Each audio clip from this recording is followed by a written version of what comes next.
Kalau misalnya irit, ini nggak irit, ini boros. Kalau fitur banyakan Jepang. Kalau spare part murahan Jepang. Jadi buat apa gitu miara Vespa? Halo Mom, balik lagi bersama gue Gi di Gaya Otomotif ya kan. Hari ini spesial banget karena gue mau nge-review bukan mobil tapi Vespa ya kan. Sebelumnya bagi yang belum subscribe, follow Instagram kita di Gaya Otomotif dan portal kita di gayaoto.com. Sebelumnya bumper dulu.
Oke, halo Mom. Sebelumnya gue mau ngucapin terima kasih nih.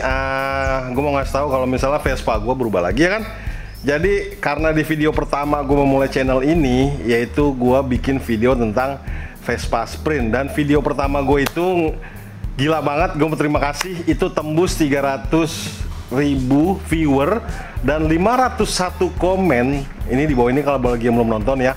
Judulnya jangan beli Vespa Sprint. Dan kaget banget gue, ternyata banyak yang nonton. Dan perjalanan Vespa gue juga gue mau ngasih tahu sekarang. Dan ini gue baru berubah lagi, Vespa Sprint gue menjadi Vespa GTS. Nah sebenarnya ini gue udah beli, cerita sedikit ya. Gue udah beli tuh sekitar 6 bulan yang lalu. Jadi gue dari dulu tuh penyuka Vespa ya, bukan pencinta ya. Gue suka banget sama Vespa. Bermula dari Vespa gue yang Vespa S 2013. Itu gue beli 28 juta, 10 tahunnya gue jual itu cuman turun 2 juta karena itu limited edition hijau ya. Apa namanya ya, berkurang 2 juta 10 tahun, tapi kan ada penurunan value ya. Dan secara harga memang Vespa istilahnya lebih stabil lah dibanding Jepangan. Tapi yang nanya kemarin di komen banyak banget tuh, mending Vespa daripada Jepangan, mending ini. Tapi karena nggak bisa dibandingkan menurut gua Vespa Itali dengan Vespa Itali dengan Jepangan seperti Vario atau apalah ya, atau sejenis lah ya, yang 160 cc. Kebetulan ini 155 cc. Gua agak lupa cc-nya, ini cc berapa. Nah perjalanan gue itu dari Vespa S gua modif, full modif, sampai bodinya gue coak ya. Pokoknya brutal lah. Sampai akhirnya 10 tahun karena udah ketuaan gue ganti Vespa Sprint hijau. Nah Vespa Sprint hijau itu selama hampir 2 tahun gua ngerasa karena anak dua ya, jadi mereka ini sekarang pengen banget ikut bapaknya jalan-jalan sore ya ke coffee shop. Jadi nggak muat Vespa Sprint. Gue butuh yang lebih panjang. Sebenarnya gue mikir juga, apakah berhenti aja ya main Vespa, ganti waktu itu ADV ya. ADV yang 160 tuh sangat menggoda juga. Harga lebih murah, parts lebih murah, servis lebih murah, bener gak? Dan satu lagi, lebih canggih. Mikir, ya udahlah pakai Vespa lagi ujung-ujungnya ya. Hati sih sebenarnya pengen banget ADV, tapi balik lagi entah kenapa gitu, udah muter panjang menimbang panjang, balik lagi ke Vespa. Dan akhirnya gue memutuskan untuk beli second aja, karena ini barunya udah nggak masuk akal ya harganya ya. Ini gue beli Vespa GTS 150 tahun 2020 itu di harga 48 juta. Udah gue pakai 6 bulan, gue mau langsung review tapi karena ya udahlah gue pakai 3 bulan dulu. Tapi keterusan, jadi selama 6 bulan gue pakai ini, jujur puas banget, puas banget. Bagi umum yang punya Vespa pasti mengerti ya. Alasannya gua mikir banget Vespa GTS itu pertama, dulu tahun 2013 sampai 2017 itu gue juga baru tahu ya pas gue beli Vespa GTS itu gue main beli aja gambling sebenarnya. Itu Boyo, dulu terkenal Boyo. Jadi waktu gue di komunitas Vespa, BVL namanya bagi yang belum tahu ya kan BVL ya. Itu yang make Vespa GTS 150 itu udah pasti Boyo, ketinggalan. Jadi mereka tuh kebanyakan badan gede milih Vespa GTS karena ya kalau memakai Vespa Sprint atau Primavera atau S atau LX itu kekecilan, tapi akibatnya karena mesinnya sampai 2017 itu Vespa GTS memakai mesin Vespa Sprint ya kan. Ini ada intermezzo dikit ya kan yang lewat nggak apa-apa. Makanya Vespa Sprint dikasih bodi segede gini karena ini bukan bodi, ini rangka, hampir semua rangka ke sebelakang sini sampai sininya itu rangka, jadi berat gitu. Kabar baiknya bagi Anda yang ingin membeli Vespa GTS 150 di atas 2017, 2018, 19 sampai sekarang itu memakai mesin baru. Mesinnya itu 4 klep ya, 4 valve. Nih spesifikasinya gue kasih di sini, ada perbedaannya tuh antara Sprint dan Primavera sama GTS, perbedaan tenaga, perbedaan torsi. Dan happy banget gua karena dia udah 4 klep. Karena pas gue make, gue taunya setelah gue beli ya, kok tenaganya ada mulu ya. Kenapa gue dari dulu nggak beli ini ya? Gue ada mulu, tengahnya ada mulu, atasnya ada. Ternyata mesinnya beda. Dan sekarang sudah memakai radiator liquid, nggak seperti Vespa GTS di bawah tahun 2017. Karena Vespa 946 aja yang dulu itu masih memakai mesinnya Vespa Sprint Primavera. Ya akhirnya berubah ya. Mungkin Vespa juga ngerasa, wah ini kalau diterusin dengan pakai mesin lama itu boyo. Nah, 4 klep ini 2 in 2 out. Kalau misalnya Sprint itu 2 in 1 out. Dan dia sudah memakai liquid cooling, nggak seperti 2017 ke bawah itu memakai masih angin pendinginnya. Dan ini depan belakang sudah ABS, nggak cuman depan aja. Kalau Vespa Sprint dan Primavera itu hanya depan aja, belakangnya enggak. Nah ini belakangnya sudah ABS dan sudah memakai di belakangnya itu 2 shock, nggak seperti Vespa Sprint dan Primavera yang cuma 1 shock breaker aja.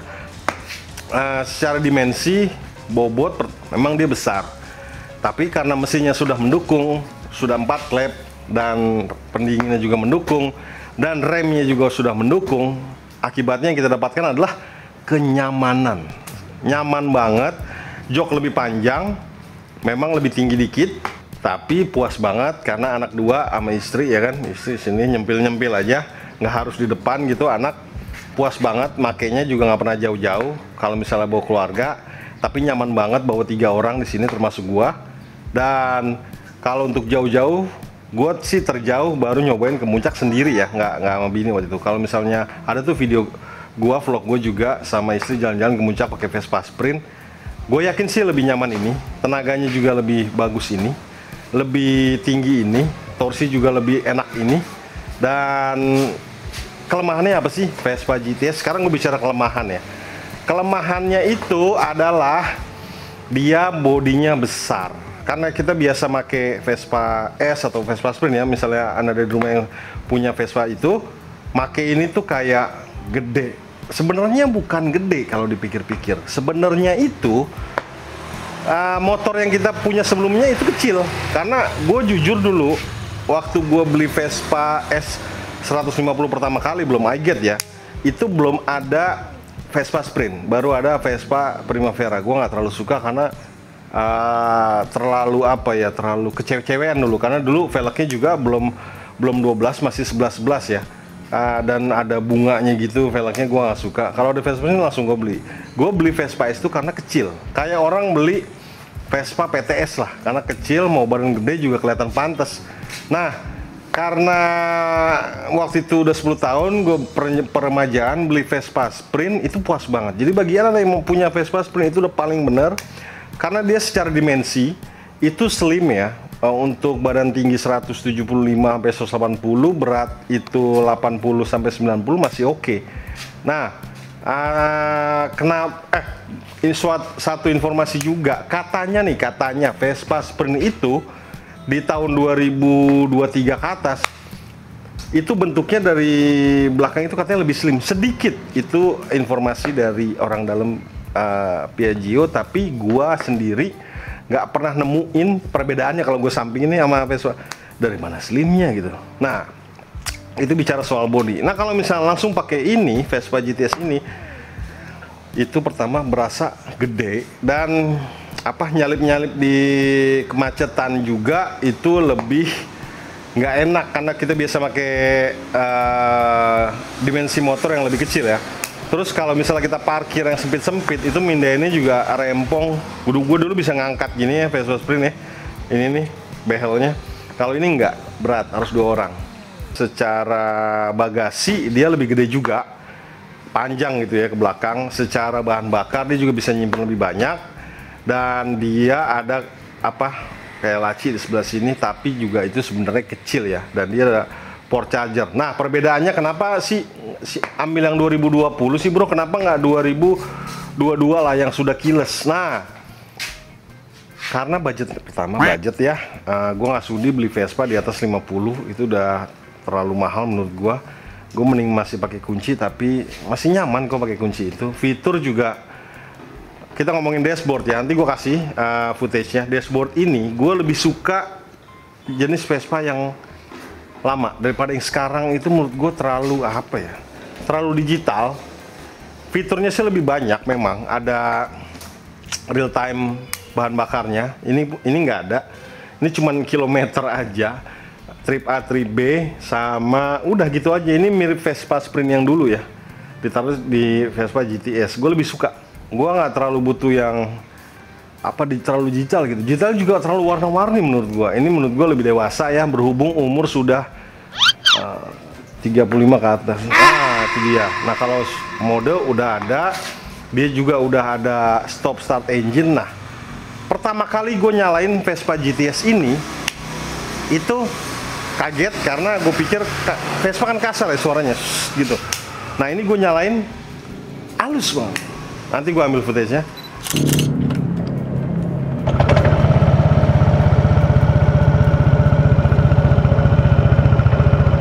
Nyalanya tuh halus gitu, kaget gua. Dan klakson nggak gue ubah. Ini gua nggak mau ngerubah apapun, nggak mau beli apapun di aksesoris atau alhamdulillah di Vespa Sprint gue juga nggak mau beli, dan emang itu terlaksana. Dan ini juga gue nggak mau, gue mau standar aja, karena dulu udah capek ngeluarin variasi yang memang kalau di Vespa itu mahal banget harganya, pakai banget ya. Zelo inilah, ya gue kasih di bawah inilah, merek-merek inilah nih.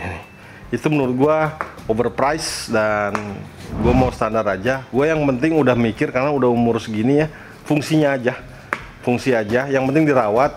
Gue cuman pergantian itu di kiri standar ya, cuman roller aja gue ganti 10, udah itu aja, 10 rata ya. Menurut gue itu aja, yang penting gue rajin ngerawat, rajin servis, ganti oli, udah cukup gitu. Nggak mau yang neko-neko ya, karena kita bayangin, menurut gue ini spare partnya ngelebihin mobil kali ya. Untuk let's say kita ngomong knalpot ya, knalpot itu Remus yang dual pipe gitu buat GTS itu harga 15 juta. Terus shock breaker depan belakang mungkin hampir 20, nggak masuk akal, gila sih. Dan itu pun lu nggak bakal dapat. Jadi shock breaker makin mahal itu, gue pikir di Vespa S, beli Zelo ini, beli depan belakang tuh, kok nggak lebih nyaman ya? Padahal kita udah bayar banyak, cuman looksnya doang ngincernya. Nah, akibatnya gue udah nggak deh, karena standar menurut gue udah cakep. Cuman kalau ada pergantian pasti gue ganti standar. Nah, Ada kejadian waktu gua naik puncak malam-malam, itu pas gua turun karena memang bareng-bareng teman-teman jadi ngebut terus ya. Pas turunan itu depan los remnya. Jadi karena saking panasnya mungkin ya, gue juga kaget tuh. Mungkin butuh perawatan lagi yang depan ya. Yang belakang untung enggak, jadi abis itu gue pelan-pelan aja takut ya. Karena depan belakang ini bener-bener cakram. Kalau misalnya bawaan Sprint Primavera S itu kan belakangnya masih tromol. Itu aja sih. So far gue dapet ini di kilometer waktu itu hampir 15.000, jadi masih rendah. Ini gue udah pakai tiap hari, bener-bener daily gue nih. Daily gue sama weekend gue, cuman ini doang yang gue punya. Itu bolak-balik kantor rumah sekitar 10 kilo. Dan so far enak banget malah. Kalau ngomong boros ya namanya Vespa ya, boros, apalagi Matic aja boros, ditambah Vespa lebih boros karena bobot ya. Ini kan bener-bener baja ringan gitu. Kalau misalnya Jepangan sih plastik ya. Banyak komen yang di vlog gue tuh ngebandingin antara Vespa tua, malah dihubung-hubungin juga sama Jepangan. Menurut gue sih nggak adil ya, karena kita kalau mau bandingin sesuatu tuh harus apple to apple. Tapi kalau buat arti ngomong, kalau kau mending mending Jepangan aja gitu. Nah, kalau misalnya irit, ini nggak irit, ini boros. Kalau fitur banyakan Jepang, kalau spare part murahan Jepang. Jadi buat apa gitu miara Vespa? Nah, ini yang bisa jawab itu kalau misalnya orang itu sudah mempunyai Vespa. Menurut gua apa ya, ada apa ya, kayak berbeda di jalan. Kedua lucu, karena gue pertama kali ngelihat benda tuh atau kendaraan tuh gue suka desainnya pertama. Dan dia jujur nggak macem-macem, berarti kan dia desainnya lebih everlasting, dia di build to last ya. Biarpun kalau kita cinta sama sesuatu itu kan kita mau itu rusak mau apa, wah keluarin ya kan, keluarin toto duit habis ya, nggak gitu juga. Intinya kita mau berkorban lah gitu, jangankan buat benda, buat orang aja kita lebih berkorban ya kan. Oke, gitu aja. Gue penasaran sama ADV 160, tapi gue nunggu yang baru karena di PCX itu kan odometernya udah baru, tapi harga 42 ya. Kalau ADV kan masih lama. Gue yakin nanti pasti keluar ADV yang odometernya sudah sama seperti PCX. Gue mau sensasi pasti beda. Gue mau bandingin juga ngerawat, bandingin secara finansial ya. Harga ini, rawat ini. Ya, tapi kan bukan untuk, wah berarti lebih enak punya ADV dong. Enggak juga, karena jatuhnya kecintaan gitu. Kalau ADV gue lebih ke penasaran. Apakah mungkin gue akan punya lagi ternyata Vespa S yang buat sendirian? Bisa jadi gitu. Tapi intinya gue di sini mau ngomong, gue kedepannya akan pakai ini terus. Gue mungkin akan bikin vlog riding ya, mungkin ke puncak lagi sama bini gue karena dia suka banget riding. Gue akan kasih tahu perbedaan riding kecil-kecilan ke puncak ya, nggak usah jauh-jauh, antara GTS 150 sama dengan Vespa Sprint 150. Gitu aja. Ini enak banget kok. Kemana ada yang nanya juga, DM ke gue bahkan, bro kalau GTS 150 gimana? Sekarang gue bisa jawab nih karena gue mempunyai. Jadi enak banget. Jujur power jangan khawatir, akselerasi jangan khawatir. Kalau saldo nggak sanggup punya GTS 300, beli aja GTS 150. Secondnya juga ternyata banyak loh di marketplace ya, di sosmed juga banyak. Nah, beli aja. Karena bosen sama Vespa Sprint, udah saatnya main GTS. Bosen sama Vespa SLX, jangan beli nih, beli aja Sprint atau Primavera, itu udah cukup banget ya. Untuk badan kecil, kalau emang suka GTS jangan khawatir, karena keren bro, bener dah, keren, enak lagi.